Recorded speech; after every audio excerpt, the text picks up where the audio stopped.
Hi, I've got a prescription for diabetes test strips. How much is the copay? That could take me a while to calculate. In the meantime, you should think about over-the-counter Contour Next test strips. You get 35 for $19.99, and they're highly accurate. For full details, visit contournext.com/radio. Football fans, grab your favorite food and a cooler full of drinks. It's time to tailgate. Whether you're serving up hot dogs and hamburgers or breaking out the barbecue, feel free to kick things up a notch with Frank's Red Hot.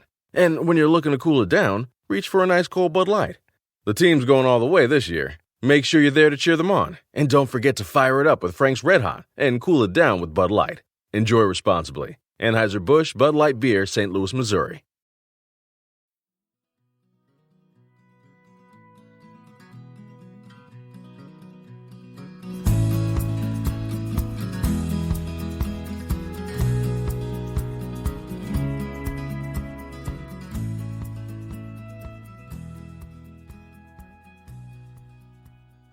Hey folks, welcome to the Adventure Sports Podcast. I'm your host Mason. Today we are talking to Liz Warner. This is a throwback episode to 2 years ago, over 2 years ago, when we talked to Liz, who was on her way to run 30 marathons in 30 countries before turning 30. You know, we talk a lot about adventure being kind of the framework for getting you to go do something. You know, a lot of times we won't just go travel somewhere. We have to go because of a race or because of an event or some sort of challenge we set ourselves up to, which is important to have that framework. And everything that fills in that framework is adventure. The stories, the memories, the unexpected things that happen because we set out to go run a marathon in another country.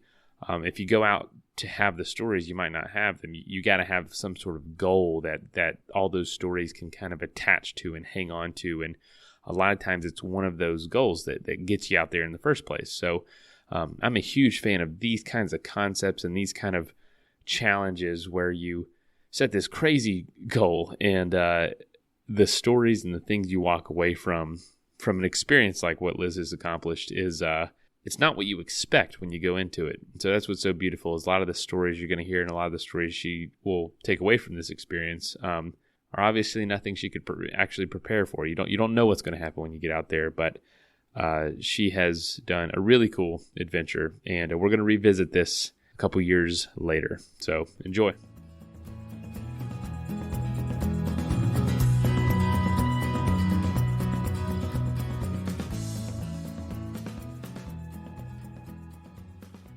Folks, welcome to the show. Today's episode, we have a pretty exciting guest, Liz Warner. Thanks for coming on. We're happy to have you on the show. Yeah, thank you so much for having me on. Yeah, and you know, folks heard a little bit about you in the intro, but could you tell us, where you're coming from today, and if that's not home, where it was home for you growing up?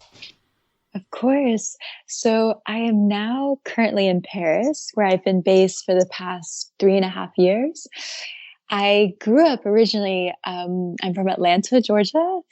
And yeah, I lived there up until age 18. I went to college in Maine and then moved to Japan, lived there for 5 years. And then, I came to Paris a bit over 3 years ago for grad school originally. So wow, awesome! And I've heard you talk a little bit about the differences of living in Japan versus Paris for the workload and the I don't know, the expectation from society to work too hard. So it sounds like you're enjoying the pace of Paris. Yes, it's such a slower pace. Like even compared to, if I had to compare Paris to New York too, it's just, I don't know, people just operate at a very much slower pace here. They're just sort of they're not really doing much of anything. I mean, the French, they get their stuff done, but it's a much more relaxed lifestyle, definitely. Oh man, that's kind of my lifestyle right Your there. vibe. Yeah, well, yeah. You say you're from Georgia. We're from Florida, but like a very southern area. So I feel like the pace of the South is a little slower too. So that's kind of how we operate. But definitely. so, growing up in Atlanta, and now you're doing these marathons all over the world, literally just so exciting. Were you this kind of person growing up in Atlanta, Georgia, and was your family really outdoorsy and adventurous like this? I definitely, yes, I did get the travel bug from a pretty young age. My father, so both my parents are from New York. So that's sort of why I also don't have the Southern accent. I wish I did, honestly, because I find it really charming. Um, yeah, my dad actually, he went to medical school in France for him because he actually didn't get into a medical school in the US. So he went to France. And I think from him, I really got my adventurous spirit. And I think growing up, I mean, when I look back at my education, it was always sort of, traveling and experiencing different cultures that I feel so privileged, to have been exposed to. I feel like that's where I really grew. And that's just what I really loved doing all growing up. So I think also kind of living life outside my comfort zone has also been always very appealing to me, which is why I sort of moved to Japan on a whim right after college. So I think growing up in Atlanta, I mean, Atlanta is also a very cosmopolitan city. There are a lot of international companies there, Coca-Cola, CNN. So I think, there's also really cool international environment also in Atlanta. But yeah, I mean, it definitely felt like I didn't grow up necessarily like in a small town. So yeah. So this was kind of in the making from an early age. And yeah, you're right. Atlanta is this hub. There's a saying, I think, anyone that's going to die in the South has to go through the Atlanta airport first to go to heaven or hell, which is just kind this of is true. I don't know. I butchered that's that. Hilarious. Sure. I haven't heard that one, but that's so funny. They were like, that's the terminal, just because it's such a crossroads for so many things and so many international companies based there. But so, what about from the running perspective? Were you a runner growing up, or did you discover that later? No, I was not a runner at all. I played the sport squash growing up. It's sort of like racquetball.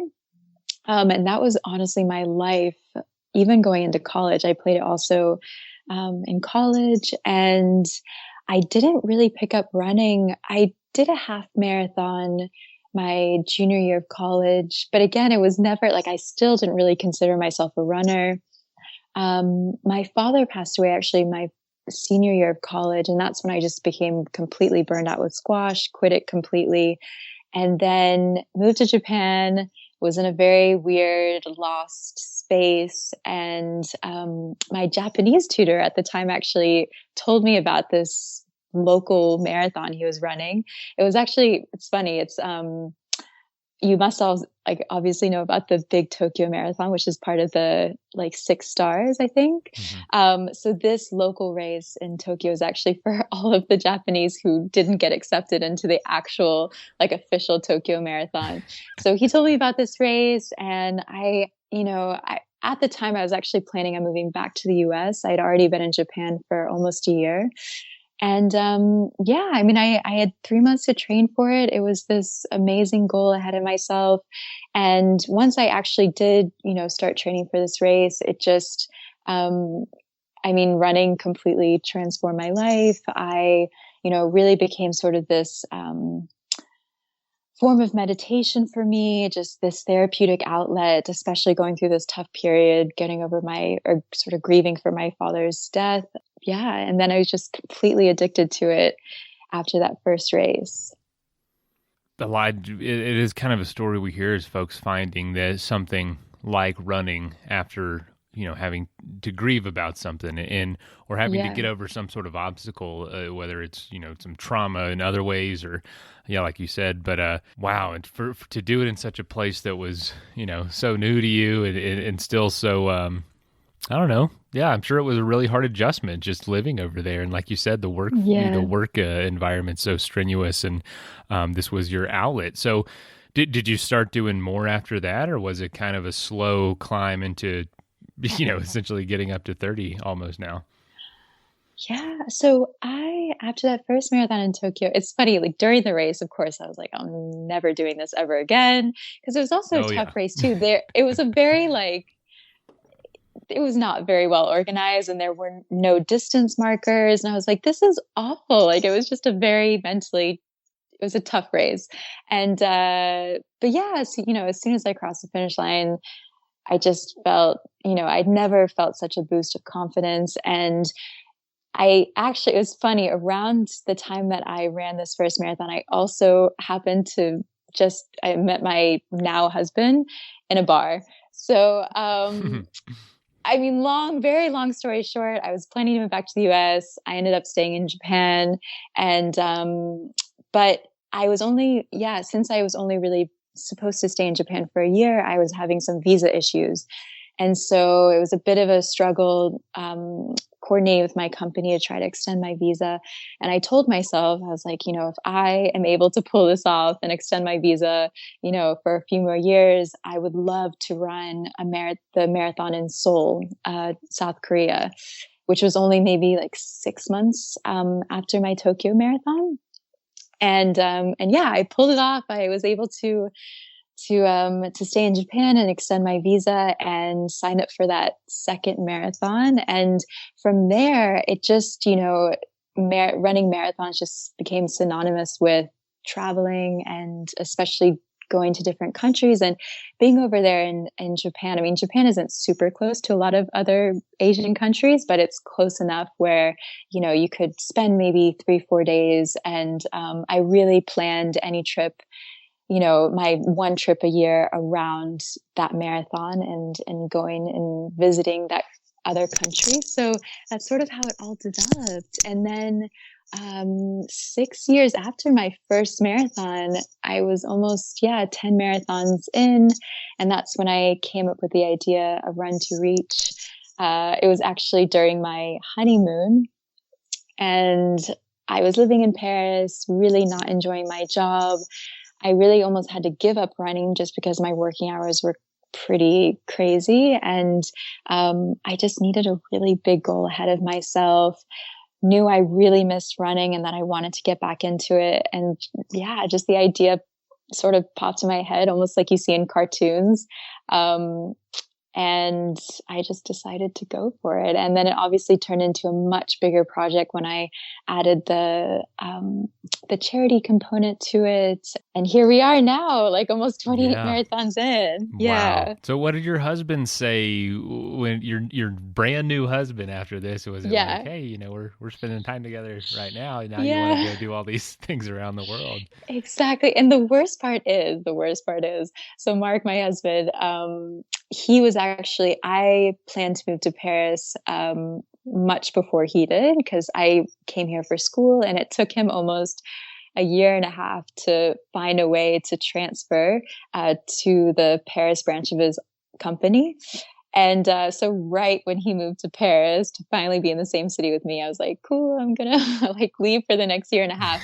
But yeah, I mean, he initially, because I blurted the idea out loud. I remember the exact moment where we were, and he was like, "Are you sure you can take on 20 marathons in a year and a half? Like, you've been doing maximum 1 or 2 per year." And so I think he was just really concerned health-wise if I would be capable of doing it. But then, he just saw me completely light up, and I've been sort of working in communications marketing background since graduating college, and I've always wanted to figure out a way how I could use the skills that I've acquired over these years and sort of transfer them, to a project that involved, what is the word I'm trying to look for? But, Purpose, philanthropic, purpose driven, and, social entrepreneurship in a way too. Yeah. So and, I came back to Paris after that trip, the honeymoon, and I had essentially 2 months to plan everything, which in retrospect, I wish I had 2 years to plan everything. That's It felt extremely overwhelming, and not just, obviously to choose all the different races and sort of plan all the travel logistics, but also to choose the different organizations I would be working with and partnering with during this whole project, because essentially I had to choose 20 of them, since my goal was to work with one organization in each country. So that was tough, but I think that's it's sort of how I roll. Like, I'm a pretty big procrastinator. I get everything done, probably not the best that I could be doing, but, but it's also been a huge learning process along the way. And even though I've been sort of scrambling and every day I'm sort of figuring out how I can pivot and do things differently, it's just my style. And I also knew that the project was going to evolve, as time went on, and it really did. Even 6 months into the project, I scrapped everything that I had planned. I chose all new marathons, all new organizations, because I actually realized the original list of races that I chose, they were in a lot of countries that I kind of wanted to selfishly travel to. For example, like Cuba and the Seychelles, for example. And I just decided, I was 6 months in, I was in Sierra Leone. I just did a marathon there. And I realized that this project would be so much more interesting for myself and just also for, my small audience, that if I traveled to places that are very rarely traveled to, like Afghanistan or Yemen, Cote d'Ivoire, and it would just be much more eye-opening experience for me if I sort of added that really interesting traveling element to it as well. Let's take a quick message break and hear from the folks that help make this show possible. As you gear up for fall, you need the right people on your team to help your small business fire on all cylinders.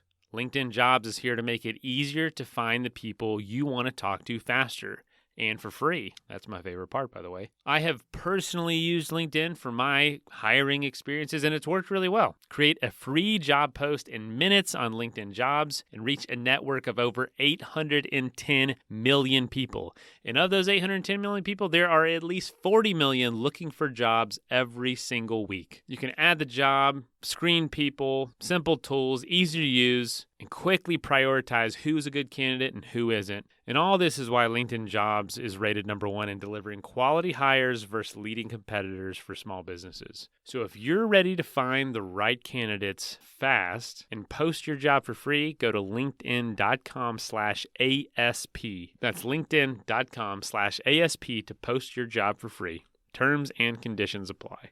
I know a lot of the people listening to this show are doing their part to help fight climate change and not leave such a big carbon footprint on the earth. Well, I'm going to give you a new tool to add to your arsenal, and that is the Aspiration Zero credit card. How it works is every time you use it, they plant 2 trees. So literally every time you swipe your card, they plant 2 trees, which is about how much carbon dioxide is used every day or produced every day by the average American, is about how much 2 trees can absorb.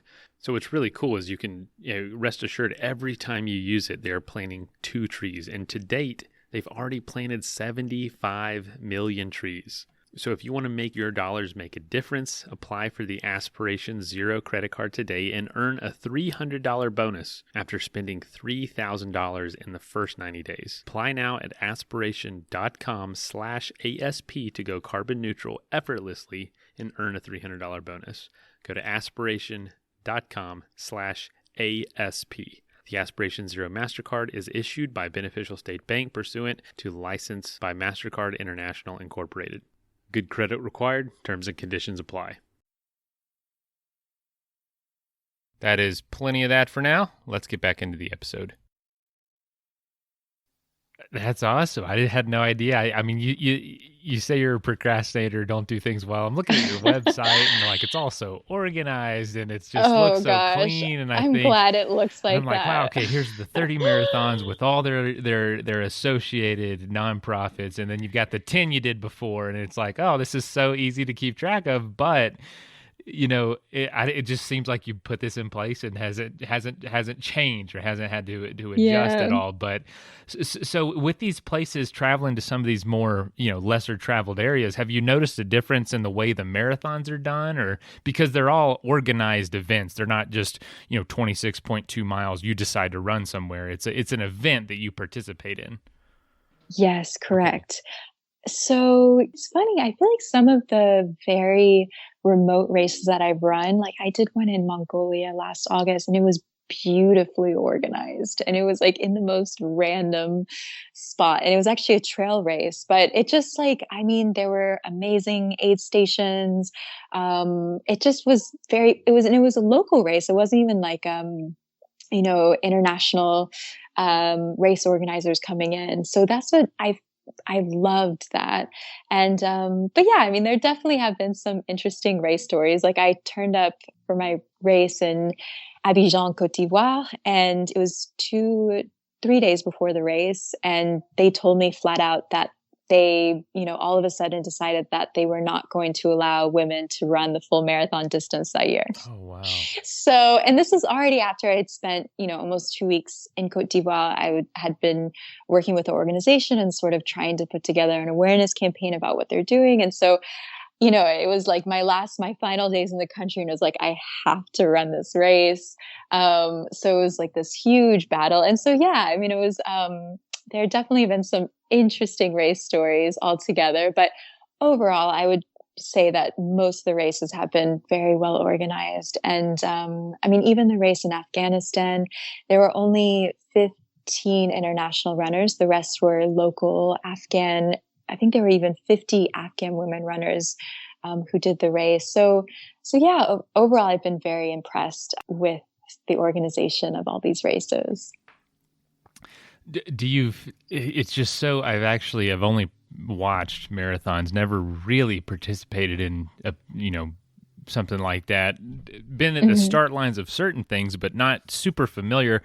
What is it like to just stand at the starting line of some of these far off places with these people where you're probably, you do stand out a little bit, and it's, now I got to run this place I've never been. I'm sure it to some degree you're used to it at this point, but I'm sure there's a whole backstory of how you ended up getting there, Oh yeah.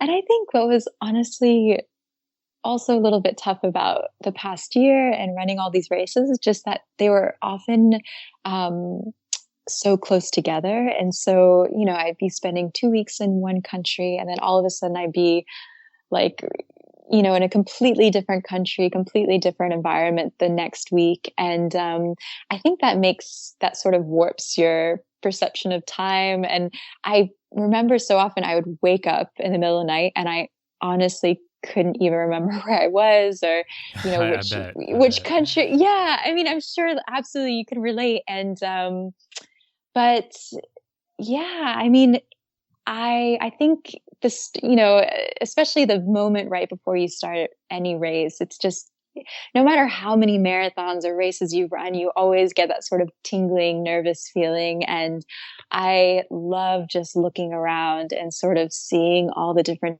types of people that are around me. And again, like every week it would be so different. And I think especially definitely probably the Marathon of Afghanistan was the most life-changing race for me, just because, again, it was very charged just in terms of, a lot of these Afghan women who were, risking their lives almost training for this race and choosing to take part of it, because running is just not really, they don't really have that liberty to just go out for a run in Afghanistan. So I think just seeing their faces and just how much more this marathon meant to them than just a simple race. It meant really just asserting their independence and sort of using running as like their own weapon of change. That was really, really powerful. But yeah, it's really, I think being back in Paris this past month and sort of sitting still, I'm sort of just starting to process a lot of what I experienced and some incredible conversations I had with a lot of the locals living in these places. And it's sort of just a little bit also overwhelming now. But yeah, it definitely was crazy just to see so many different scenes. And even, I mean, there's a marathon, and the one I mentioned in Mongolia, we started the race actually at 3:30 in the morning. So, 2 hours, the first 2 hours of that race were in the complete darkness. And, so I think even just comparing, not just the people around, but just the environment, it's just they were all so, so different. I can imagine. Is there one that particularly sticks out to you? I know you've mentioned Afghanistan a few times. Would you say it's that one? And if not, which one is it and why? Yeah, definitely Afghanistan too. And also with that marathon, so it was in this area called Bamyan, which is north of Kabul. And it's beautiful. So the marathon itself took place in a national park. So there were like these towering canyons and these beautiful turquoise lakes sort of scattered throughout the course. So I think that was a really surreal, experience, just sort of looking at this stunning landscape and realizing, I'm in this country that is sort of off limits to a lot of the world. Not really. I mean, it would be irresponsible to say that all parts of Afghanistan are safe to travel to. But just seeing this pristine beauty in a place that's so often, paired with this image of it being war torn. And I think that was just a really life shattering moment, just sort of piecing these two images together. But other really amazing races, I was just actually right when the world started to crumble mid-March, this 2 months ago. I did it, the marathon I think I mentioned in Yemen. And it was on this very remote island almost off of Somalia. And that was a really special race as well, just because this must have been only 10,000 people living on this island. And they all came out, and there were a lot of locals just cheering on the sidelines. And it's just also sort of soaking in the local surroundings as well. And some of these races have been really special. And especially in a lot of these very conservative countries. I did a race once back in February, it feels like a lifetime ago, in Somaliland. And, having women sort of be on the sidelines. And also it was just me and one other friend running the race as women. And so I think that was also just a really, powerful moment, sort of seeing their reaction, like, oh my God, a woman can actually take on a race or do a marathon. And that was really amazing to see. And but in terms of just like stunning marathons and just incredible landscapes, God, there have been, I think I'm looking at your pictures, and every it's kind of like in a slideshow, and I'm just like, these are amazing shots. I can't imagine running through the area because you can and to answer, when you answer that, could you tell me what has been some of the difference for you for places you've run through versus places you've maybe traveled to and haven't done a marathon in? How do you see those places different? I'm sure you just get such a on the ground grassroots view of an area by running 26 miles through it. Yes, trying to think. Well, I did a marathon last March in Guatemala, and that was a very interesting. It was actually my first trail marathon, because before that, I feel like the first 10 marathons I'd ever run were mostly on road, and trail races are completely different and require. It's tougher. I mean, running up a mountain is very different than running up like a slight incline on a road. Right. So, but yeah, so that race in particular, we are half of the race, so 13 miles about, was running up an active erupting volcano. And it was completely safe, but there was sort of ash spewing up at the top. And so I think, again, we landed in Guatemala maybe a few days, maybe 5 days before the race. And we sort of saw this volcano at a distance erupting. And then it was just completely surreal during the race, actually sort of looking up and being on the volcano itself. And that being a part of the marathon experience was truly epic. So yeah, in that, again, just like soaking in the surroundings, like that is a perfect example of just being like, oh my God, I cannot believe. And I would never have otherwise experienced that probably if I had not run that race. But yeah, just truly incredible places. That is That is so awesome. I mean, I'm looking at, you got me every time someone starts talking on this podcast. I've got my screen. I'm like, just start Googling images and I'm seeing this plume of clouds rise over this volcano in Guatemala, and then a trail going by it. I'm like, maybe that was the trail and the experience. I can't imagine running by that and seeing it just kind of off in the distance. What a cool experience. And I'm looking at your schedule, and you've got Somaliland Marathon, then you've got the Publix Atlanta Marathon, and then the marathon in Yemen. And I'm like, wow, Atlanta had to be such a strange juxtaposition right in the middle of those two.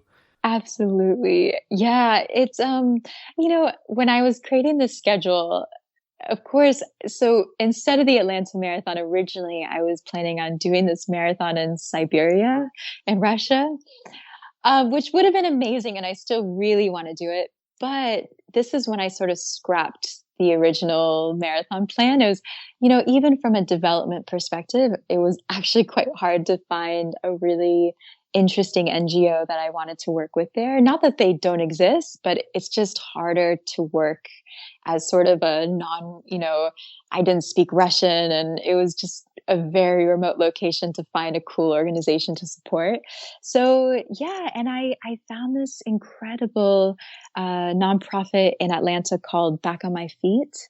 And a number of the organizations that I work with, the topic is a lot of times just empowerment through sport. And so Back on My Feet, they work with the homeless population around Atlanta. I believe they also operate in a few other cities in the US, and sort of get them on a running schedule and sort of show them the process of training for something and building your strength. And so yeah, I found this amazing NGO there, and I decided, I'm going to go home and run my first marathon in the US and have it be part of this whole journey. So yeah, crazy juxtaposition of races, but I actually think that's what made it really cool and grounding as well. It was really nice to see my family also during this crazy mission, because also, right after Atlanta, as you mentioned, I went straight to Yemen, and I almost got stranded there, right when the whole COVID situation was happening and sort of all of the borders were closing. But so when I think back to the Atlanta Marathon, it was just a very relaxing, grounding experience, I think, compared to some of the other races. I'm sure. I'm glad you didn't get stuck there somewhere you didn't want to be, wherever that is in the world. But yeah, that's right around mid-March, so that was very close. Holy cow! It's funny. Back on My Feet, I actually have a friend that works there, and really? I've been actually looked it up, and obviously talked to them about it. But very, very cool. It's so cool to see that on the list. Honestly, that's really neat. But wow, so you are just dangerously close to the end of this, and it's got to be strange. It's like 20 mile, 23, 24 of a marathon. You're like, holy cow, I'm almost there. I've only got 2 to go. But with this whole situation, things aren't going to plan again. And so I see your next one is actually a virtual one, but could you share what your plan is around finishing? Because we've actually talked to a lot of adventurers lately that are very close to completing something. I know one guy, we actually just had a guy on who has visited every country in the world except one, and it's because coronavirus has eliminated the plan, and it's still tentative. It's in the fall, but it's North Korea, so there's this. All sorts of planning needs to go into that, of course. So even anything that's disrupting plans up until late summer is definitely threatening that. So he thinks it's going to be canceled. So it's thrown people's plans off, to say the least. So how has it been for you, and how is it? How are you adjusting and all that, and what's your plan moving forward with this? Yeah. Just like with everyone.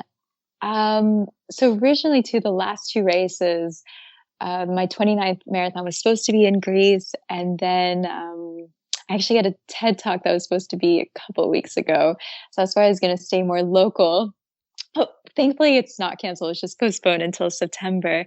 And then my last race was supposed to be on Everest Mountain, which would have been amazing. And, there had been so many plans in the works for a film crew was supposed to follow me there to do a short documentary series. And, but anyways, that all obviously fell through, and that's life. And we're all going through this together. And there's been very little time to, feel sorry for us all, just because, again, it's just, the world has just turned all of our lives upside down. So yeah, I got back. Thankfully, I returned to Paris in time before, like literally an hour after they shut their borders.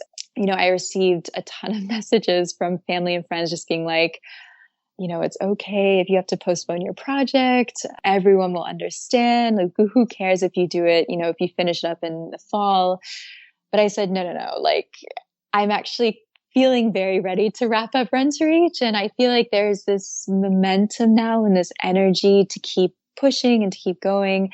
So it's actually been a beautiful experience planning this virtual race. So yeah, essentially I decided Marathon 29 was going to go virtual. And I've been pouring all of my energy into not only getting people signed up, but runners from over 100 countries signed up.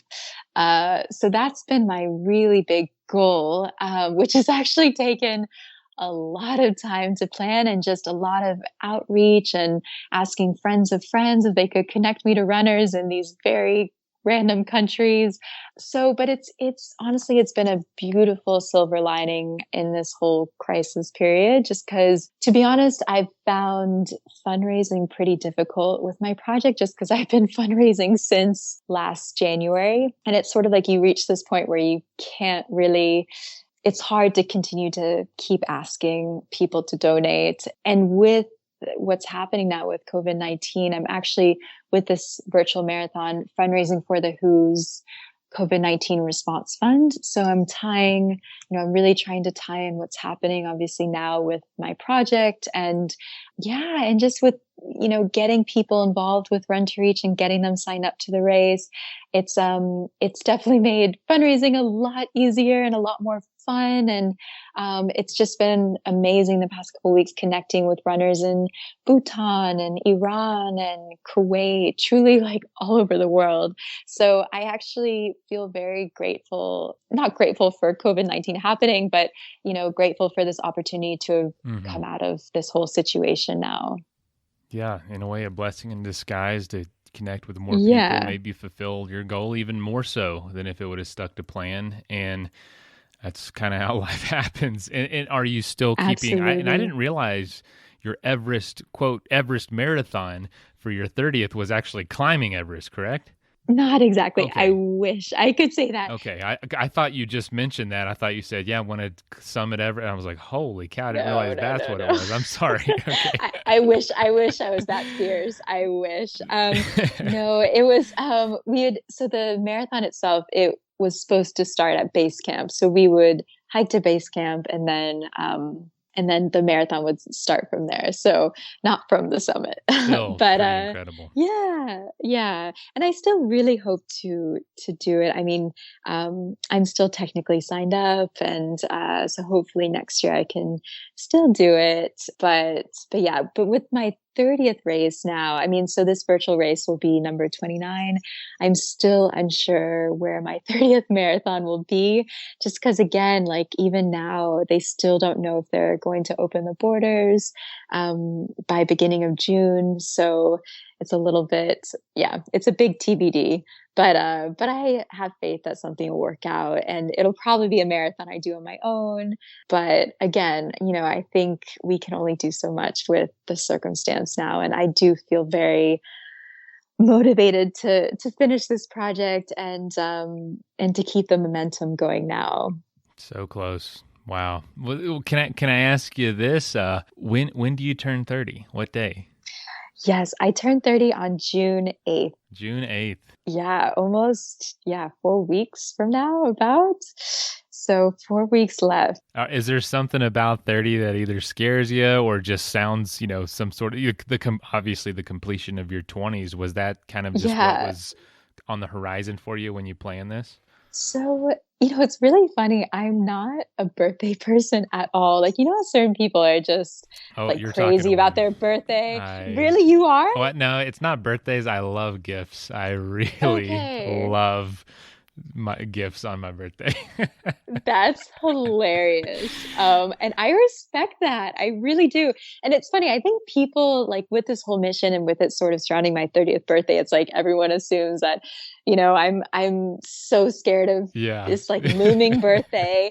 But in fact for me, it just kind of was, when I came up with the idea, I was 28 and a half. I had a year and a half to do this. And it's sort of like fitting in, it was a fun little hook as well, like this 30 before 30 idea. And,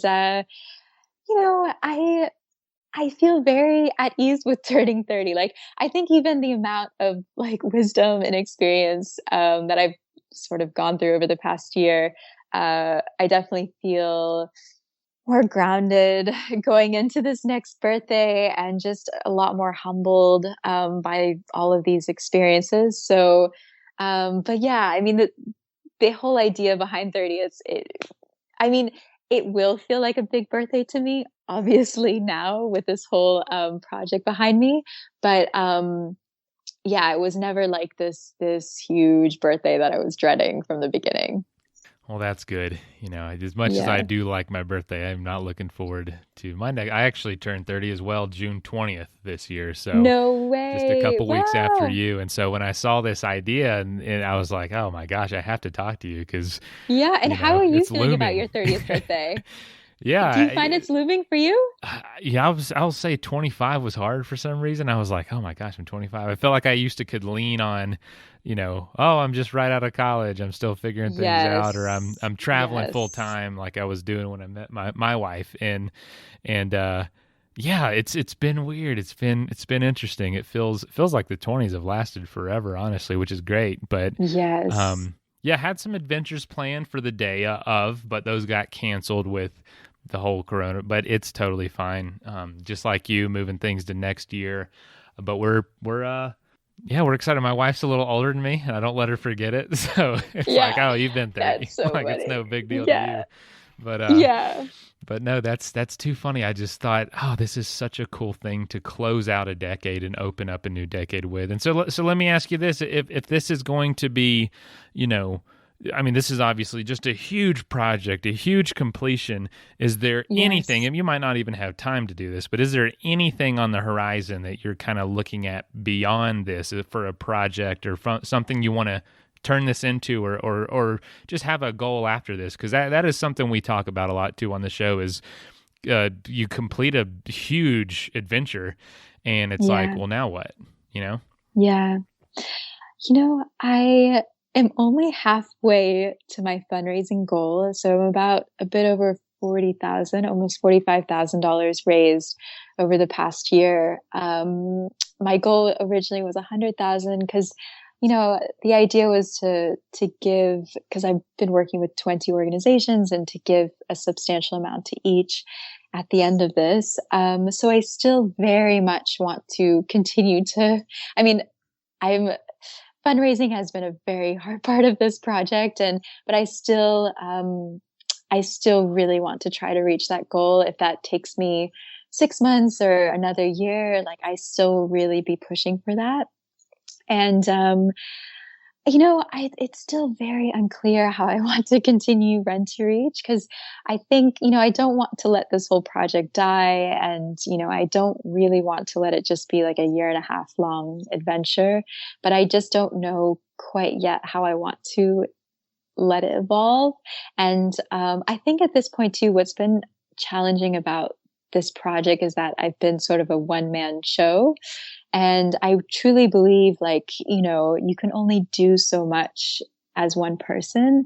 And I would love to, I think what I've also been missing the past year is just collaborating with people. And I think what's been really scary about taking on this project is that I've just sort of been doing everything as I feel like it should be done. But I've definitely missed bouncing ideas off of other people. And so for this next step, like I'm actually kind of looking forward to getting a normal job again, definitely looking forward to having a stable income again after this. So I think those are things that I'm looking forward to next.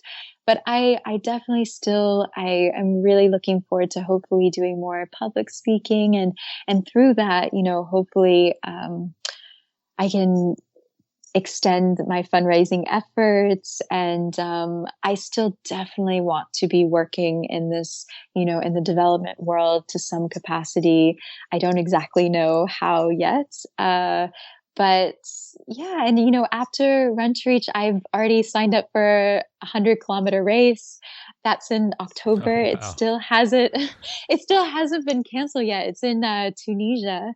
So I think, I always need something ahead of me to continue to work towards. And I think that's what I love about marathon running or signing up for races. It just gives you something always to look forward to. And I know now it's like so many plans are canceled, but even for me, just having like imaginary goals in mind are very helpful and important to me. And, again, going back to my fundraising goal, it's something that I feel, I don't want to just be okay and, finish Run to Reach and be like, okay, well, I raised this much and that's as good as I can do. Like, I still feel like this is what life is about, to continue to, reach for the unreachable, because even, $100,000, it still feels very unreachable to me, but I still want to go for it. And I should mention too, I'm going to plug in here, I just launched a final fundraising push in hopes of getting 2,600 people to donate $26 ahead of my final 26 miles. So this would actually bring me to my fundraising goal. So, that's a very big number, and I do not think my network extends to that. But I am hoping, again, just, what we're all going through now. I feel like we just need to be reminded to look after each other, but also, remind ourselves how fortunate we all are during this whole crazy crisis situation, and just the importance of continuing to give to strangers in need. So that's sort of the message that I'm trying to push over these next final 4 weeks of this project. And we'll see how it wraps up. I mean, it's still kind of a big question mark, especially with my last marathon not even being planned now. Right.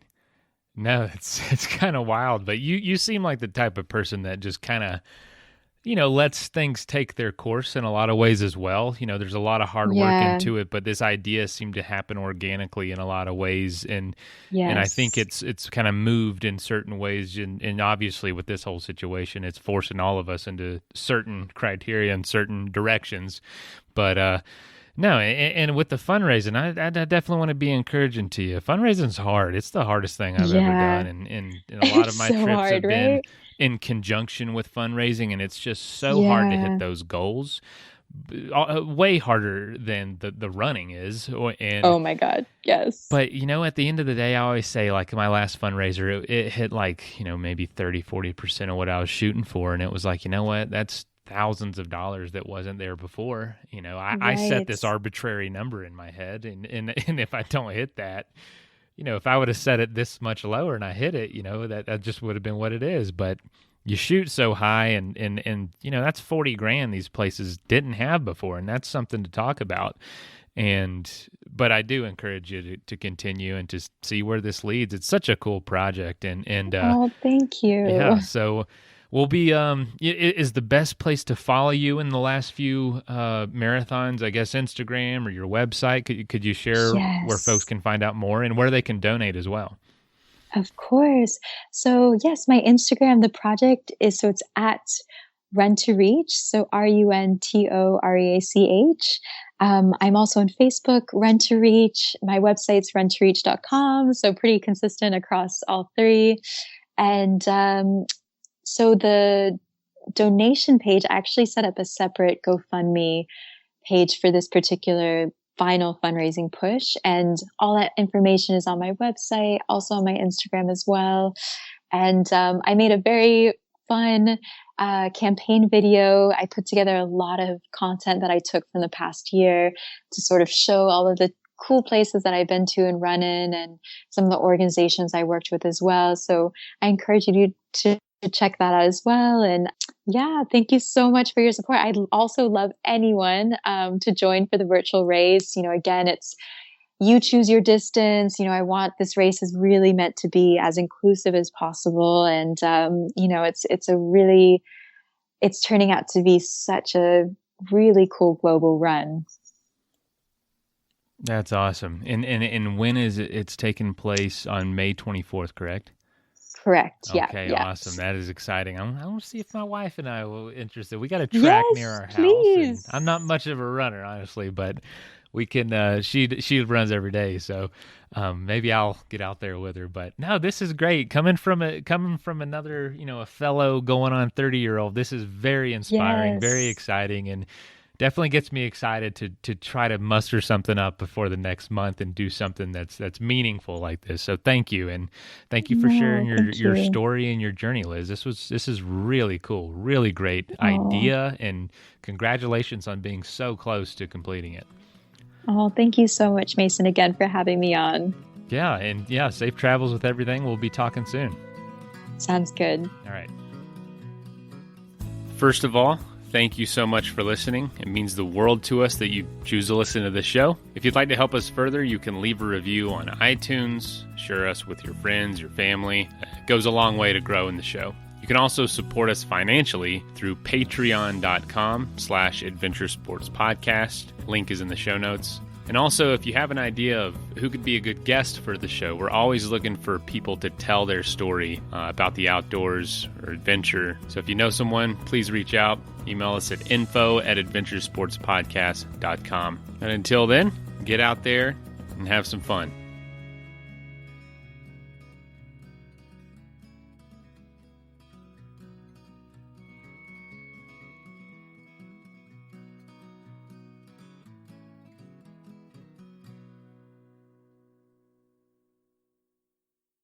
Tired of guessing your glucose levels all the time? How about a better way to manage your diabetes? Introducing the Eversense E3 CGM system, the only 6-month continuous glucose monitoring system. With real-time glucose readings every 5 minutes delivered to your mobile device and exceptional accuracy over 6 months, Eversense E3 gives you readings you can count on. For important safety information and to learn more about Eversense, visit eversensediabetes.com/safety. Accuracy evaluated in adult populations with 2 calibrations per day or less.